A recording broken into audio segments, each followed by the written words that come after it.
Dr. Zakia says that, and she's big on diversity and inclusion and dealing with people with disability and how to make sure that they're included in different workplace environments. But she said, could you give a specific example of a toxic leader situation and how you dealt with it?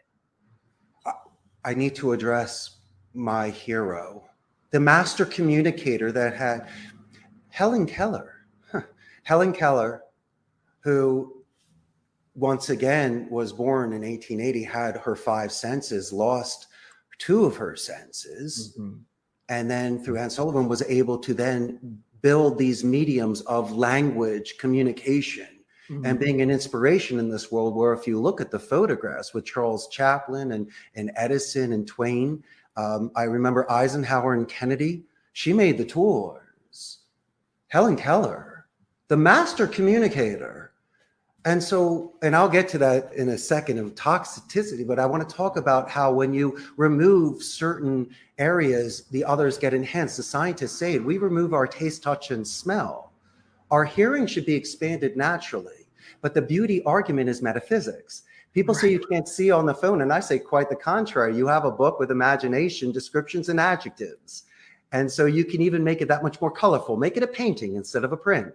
Yeah. And so we are able to tap into that through the great Helen Keller. And do you know that there's a Helen Keller Institute here in Desamparados, Costa Rica, for blind and deaf children? And so homage to the master communicator. Now, toxic people in a workplace. I don't like cancers, okay? And we try to really filter people prior to coming into a company.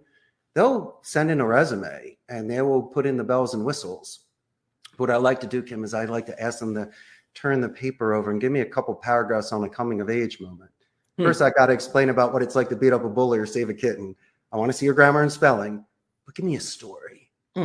Give me a really good story where you stood up in front of all your buddies and you were a king for that day.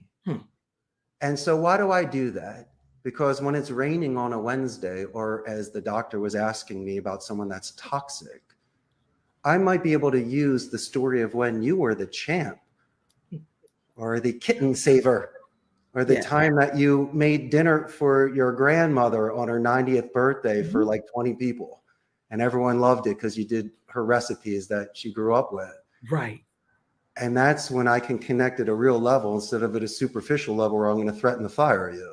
I call you bitter that day. And so by going Philly real, by going old school, by sharing something with you so you can share something with me, and we can bridge and connect and anchor that way. Yes.